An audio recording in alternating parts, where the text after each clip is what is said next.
Welcome to the 6-Minute Stretch Challenge number 4. Today we will be focusing on the mental attentiveness bounce back factor. I would like to start with the following statement. To be everywhere is to be nowhere. I came across this statement years ago and realized that if I am trying to do everything, I probably won't end up doing anything very well. And that leads us to what we're going to talk about today. And the question is, what drains your mental charge? And so as we think about this, we either gain capacity or lose capacity from a mental perspective. And one of the first things I want to talk about, maybe because it relates so closely to me where I had issues, is multitasking. We cannot effectively multitask. Research has shown that our brains are linear in nature and we just need to keep going in the straight line without everything going on around us. And my guess is a lot of us look like this person here on the screen. So think about it. What is it that you continually multitask, whether it's being on the phone, your computers, reading reports, but not giving your full attention to what you need to give it to. The other one that I will focus on very briefly is not having an ultimate purpose.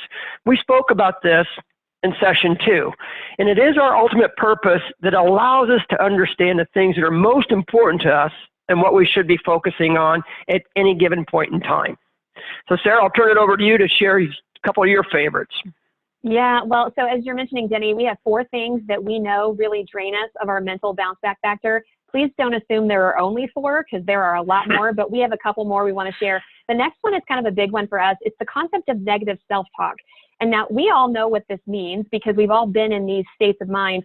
Something happens. Maybe we do something we can't believe because it's not what we wanted to do, or maybe we have what we would often call a failure. We get frustrated and angry, and then our inner monologue starts running on a loop. And we say things like, "Oh my gosh, what were you thinking?" Or "You idiot." And when we do that, we start to have a definite decrease in our mental bounce back factor. In fact, Denny, I had a client last year who told me her inner monologue often just said her name on a loop. So she would say, "Sarah, Sarah, Sarah." When we are doing that, we're definitely not able to focus on other things. So the key here is to know, what is your negative inner monologue? What does it sound like? And to be able to catch it so that you can actually redirect it to a point where you can physically and mentally bounce back.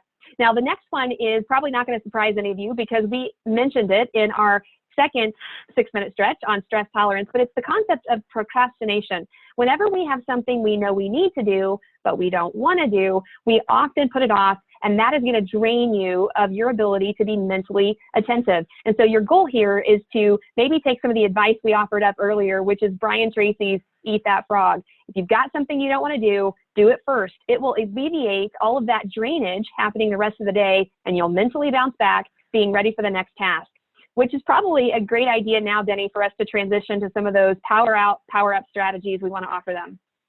Yeah, so on the power cycle strategies, again, pick what works for you. So to power out, one of the things that we talk about is to be in the moment. Be moment to moment. And to do that, you need to reduce your distractions, whatever those are for you. Put a list together. What are the top 3 distractions that you have? And then do something about it. One of the things that we've done is to hide a cell phone. One, to be right there in the moment with your family, your kids, your friends, whatever it is. Say there's a no cell phone zone. We actually had a client, the president of an organization, that did 2 things I think that were absolutely critical here. One, every time someone came into his office, he would take his phone and put it in his desk drawer and close it. The other thing that he did is he would take his 2 computer monitors and put them down so that the person across the desk from him knew that they got 100% of his attention. So we have to figure out how to do that. And then the other thing that we want to be able to do, when we're on focus or we're on a task, spend 45 to 90 minutes focused on that task at hand. We call it intervals or bursts. Say, you know what, I'm going to be focused for the next 45 to 90 minutes, then I'll disengage and come back and get back at it. And so some of Sarah's power-up strategies might help you with this. Yeah, and so you take those power out strategies and you realize those are you deliberately using your mental bounce back factor, but as your tank starts to go back down, you've got to power back up.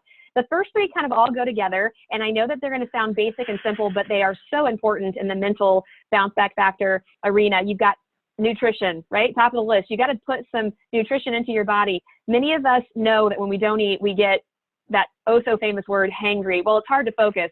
So we want to be attentive. So put nutrition into your body. Also, get sleep.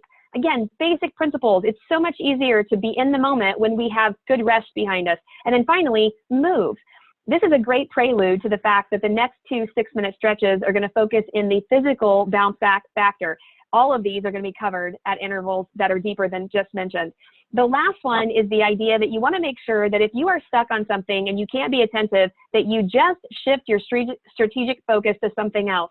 So if you have something weighing down your mind, back away from maybe an email that's bothering you and go do something else. Maybe organize your desk or listen to music, go refill your coffee or get a drink to revive yourself. Or maybe if you have a conversation that you're stuck on, call the person. Give yourself a chance to focus and move that idea that's being stuck in your mind to something that maybe will give you a chance to really bounce back. We have plenty more strategies in the resources we are going to send you. But Denny, we need to make sure that they know the challenges to get started. Yeah, absolutely. So as an individual, growth, pick a few of the power up and power out strategies that we just talked about or the additional ones in the handout. I guarantee if you do these daily routines, they'll create habits for you that will help you be able to power up and power out. The other thing as a team, growth as a team, really sit down and talk to your team about this. Find out the things that are distracting them so you can have a better idea and understanding how you can help each other out. A great example is what are some of those distractions within a Zoom meeting? Are people not prepared? Are they not paying attention? Are they on their cell phone while they're in those meetings? And maybe we can talk through that, because one of the things we want to make sure happens is that we are as effective and productive as possible, and we're not losing or draining ourselves of energy. So having said that, as we get into our challenges, as we always say, is it's go time. So let's do this.